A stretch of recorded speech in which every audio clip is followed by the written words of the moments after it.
and we are back again with another episode of We Got That Smoke with none other than Dr. John Henry Clarke. The major documents on the extension of global white supremacy all over the world, how it started, Greek attitudes, Roman attitudes, even the attitudes of semi-white people like the Arabs, who will separate custom from religion, things that you believe to be the truth that is really folklore.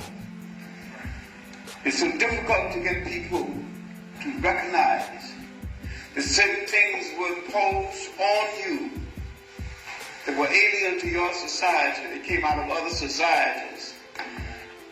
And you accept these things, you're willing to kill each other over them. And there's no word of truth in it. All right, we don't have time for any form of chit-chat. The focus of my talk, all too short given the subject, the focus of the talk will be global white supremacy from the end of the 19th century to the middle of the 20th century and the African independence explosion.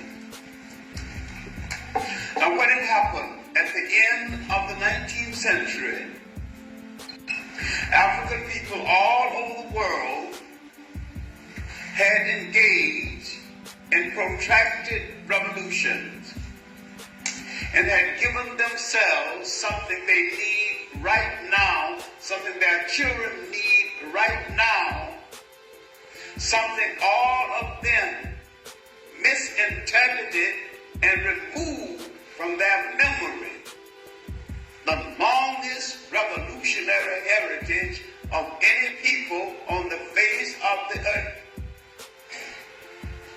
Giving up a true revolutionary heritage, they began to follow people who didn't know where they were going. They began to accept books called the Bible. They began to hear stories about the rescue of a holy grail. Number one, wasn't holy. Number two, wasn't laws. Number three, wasn't there in the first place.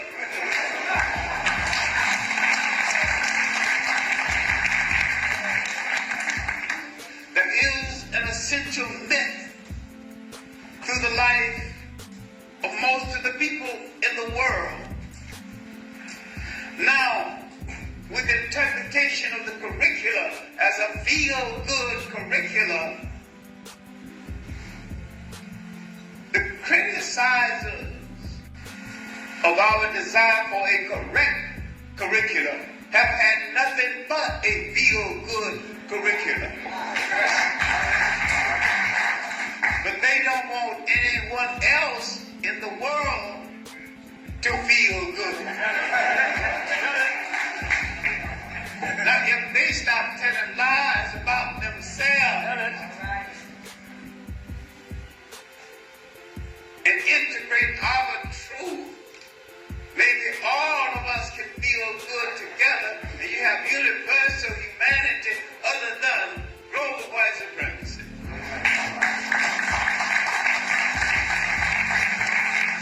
What the fight over the curriculum is about their claiming things that they couldn't possibly have produced, because the things that they claim are older than their existence. It came up this morning on WWRL, a man or a lady, it called, reported about some 12 gates. And the names of the 12 gates. Give me this name. Gates to the holy city. I said, that presupposes that I believe the story in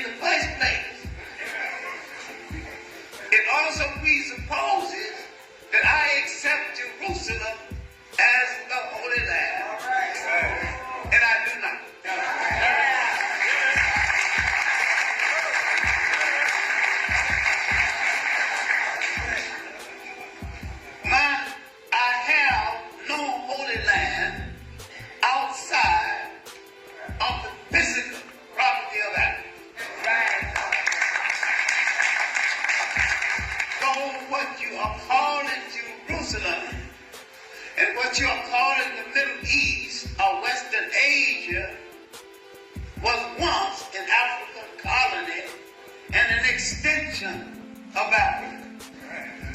But the first holy city that the Africans declared or any other people declared in the whole world is Abydos. And that city is still there intact. Jerusalem has been destroyed several times.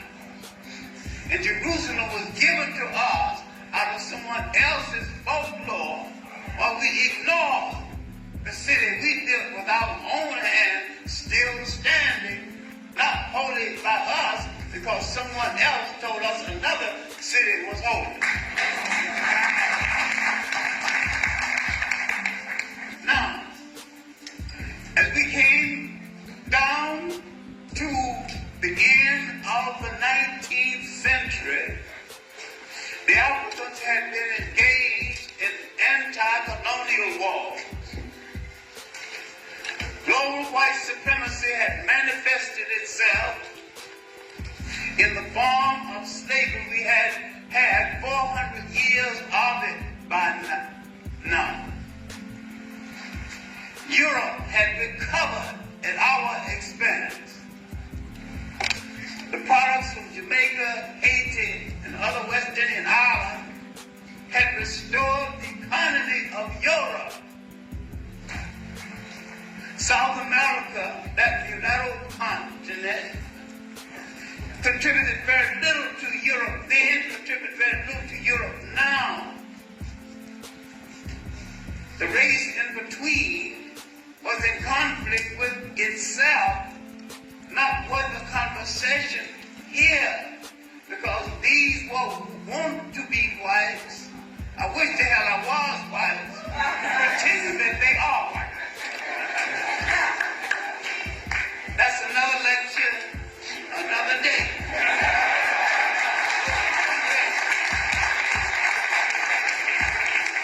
When I have enough strong men to protect me from the podium to the street where the car is running, to get me the hell out of here, keep me killed,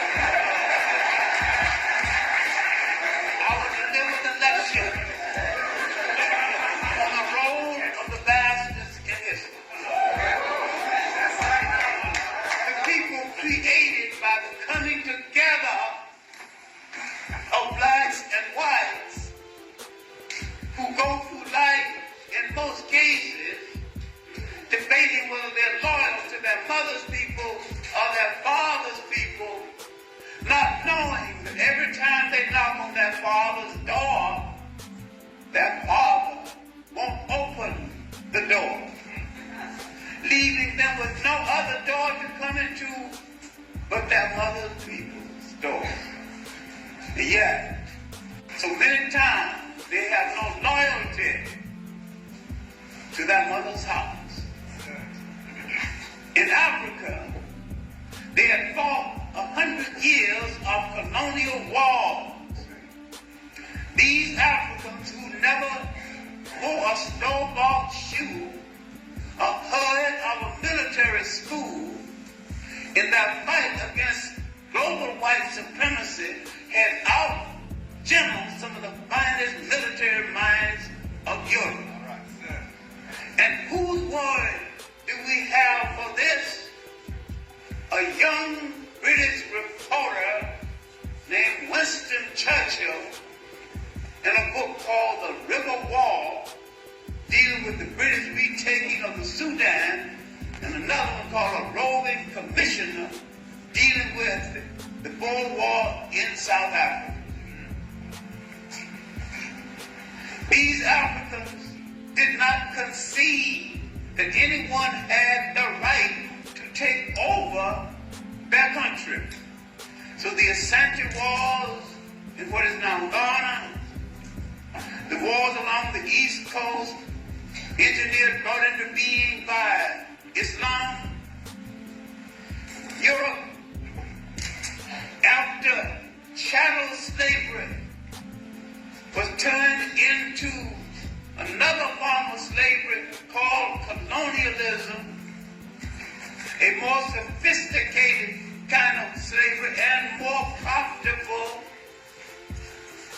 You're less responsible for the upkeep of the slave, and yet he has no choice but to work with you because you destroyed his way of life. He must now survive by serving you. You torn down his trees. You killed his farm life. You blasted his gods. You told him his clothes was ugly, so he not wearing your clothes. You reduced him to a vassal by demeaning his culture and demeaning him. Some traditional Africans who would not wear their clothes, adopt their tastes, decided to fight. They did not go to London to Whitehall Street. They did not go and laugh at the smiling lady under the chandelier. The minute the African went to London and saw a chandelier and had a cocktail in his hand, he was doomed. So global white supremacy was manifesting itself in many ways because they had produced a mechanism of control. Now having controlled the body, they wanted to control the mental wealth of Africa. They knew then what you still do not know. Africa is and has always been the world's richest continent. All right. And we are a rich people who are poor because we have not understood our riches. That juvenile delinquent who came out of Europe shooting babies in the back and calling himself a superior man at least knew something about the African who befriended him. He knew that he was politically naive. At the end of the 19th century, the Africans had 100 years of fighting this supremacy. The Europeans had created a literature trying to justify his superiority. This literature had to deal with the brain side, head measurement, a whole lot of things that absolutely no scientific basis. Now people looking for the missing link. The missing link cannot be possibly found any place except in Europe. So they created a man in Europe, took a skeleton, buried the skeleton, dug it up.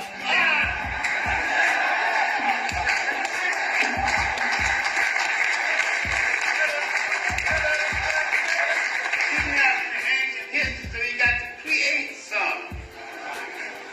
In the meantime, there were Europeans debunking all of this. No one paid any attention to then or now. But in the closing years of the 19th century, there was a royal prostitute in Belgium named Leopold who had houses of joy in different capitals of Europe, and he was spending a whole lot of money on these houses because he kept them the year round and sometimes would use them about once or twice a year. He's looking around for capital. There are nations in Europe who did not get in on the slicing up of Africa. They would call a conference at Berlin where they would split up the rest of Africa with all those got a little muscle. The Germans got a big slice. The Germans got 4 nice pieces. Southwest Africa, now Namibia, the Cameroons, Togoland, now Togo, and Tanzania. They began almost a rehearsal for Nazism in Africa because the civilian governor of Southwest Africa was Jewish. The military governor was Herman Gary's father. No. If I didn't know what the documents, I wouldn't be saying it.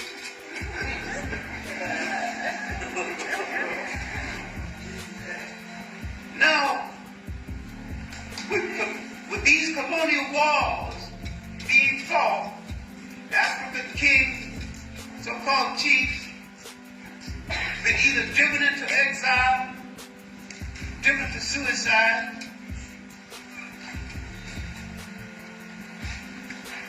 what do we got now? In the closing years of the 19th century, you got missionary-trained Africans who are now petitioning the European, going to his, appealing to his conscience, not knowing he had no conscience. As far as power is concerned.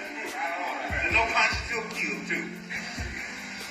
Thou shalt not. The religion that says thou shalt not was meant for you. He gave that to you. He didn't intend to obey.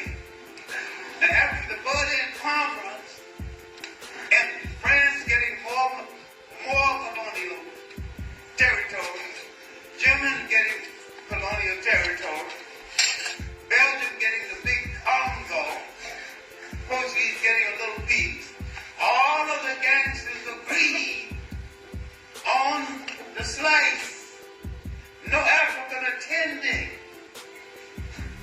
And at this conference, an American Stanford allegedly attended the conference, saying as his rationale that the Congo might one day be a place to settle American blacks. Abraham Lincoln went through that same charade. Now you want to know what would have happened had Abraham Lincoln not been shot. I'm sorry he got shot. But had he not been shot, he had to make a movement to get all of us out of here. Even to the corner of Brazil, any place, just get you out of here. And why he did not believe in slavery, because it was an unwieldy labor system. He didn't believe in your presence and said point blank he would never be the social equal of a white person in any case. So while you are welcome celebrating Lincoln's birthday, do a little sobering thinking and read Lerone Bennett's famous article, Was Abraham Lincoln a White Racist? He asked the question and he answered the question affirmatively. He was. All right. Now, as we come down to the end of the 19th century, Africa is shifting gears. The warriors are leaving the field. The missionary-trained African activists are moving on the field. In Ghana, a brilliant politician, E. Casey Hayford, is in charge of the youth that exiled King Prempeh and his cousin, Ye Asantewaa, who led the last of the Shanty Wars. And these wars were really wars to maintain European control over Africa, therefore a part of global white supremacy.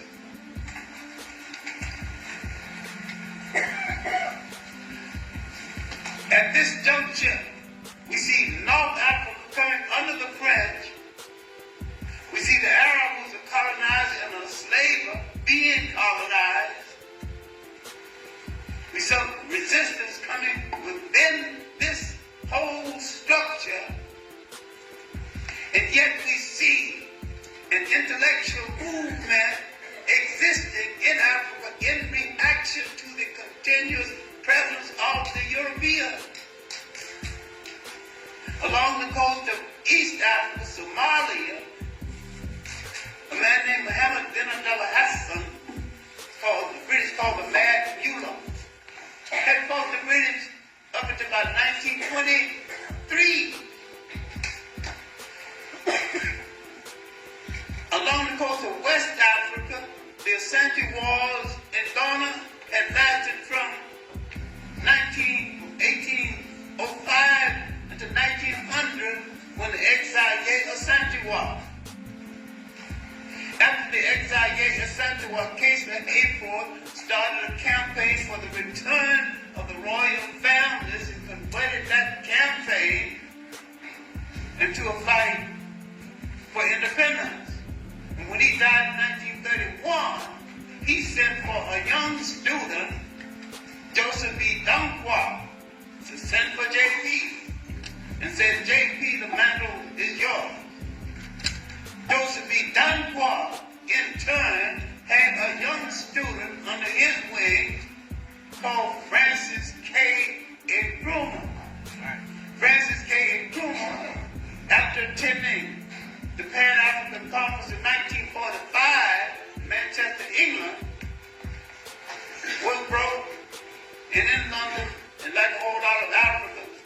eking out a mere existence, serving the unfulfilled British woman.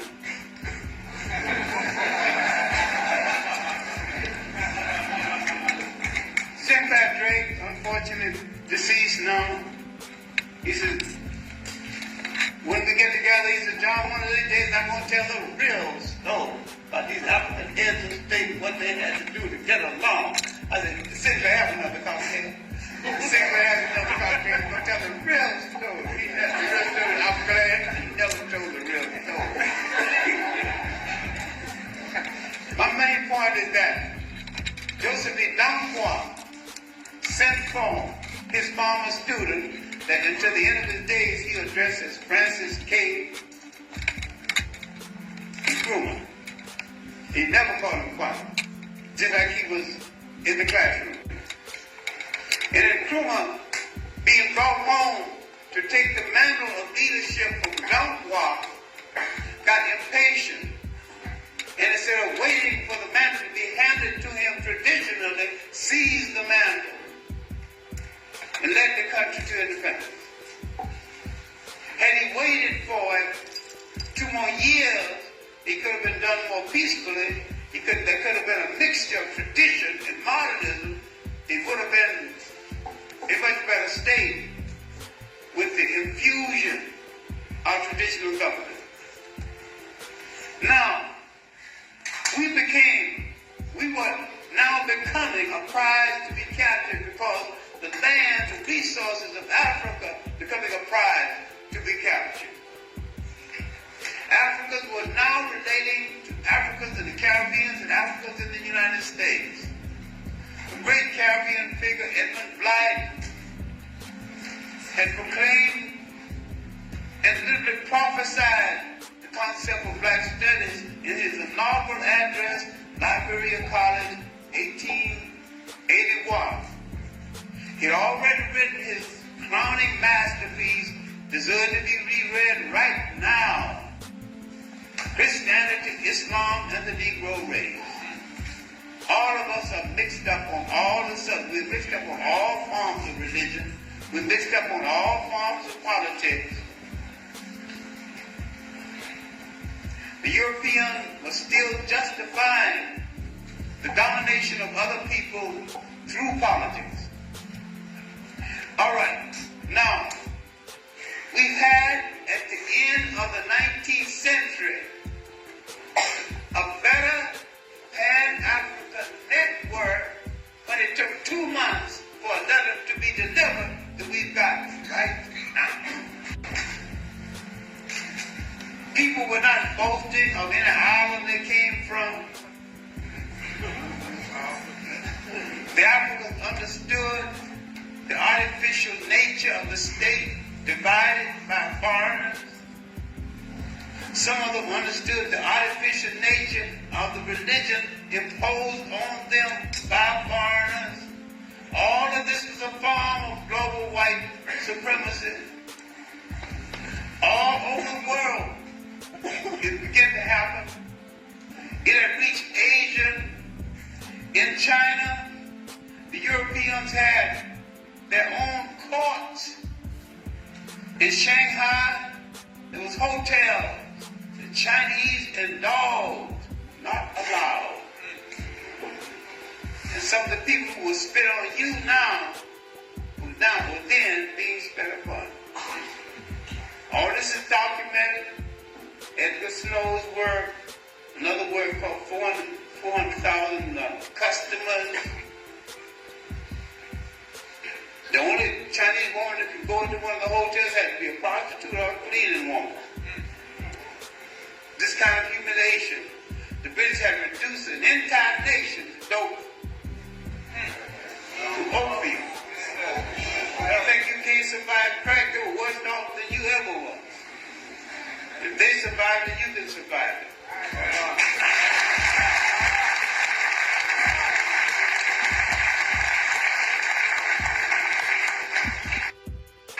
But you ain't gonna survive unless you crack some heads.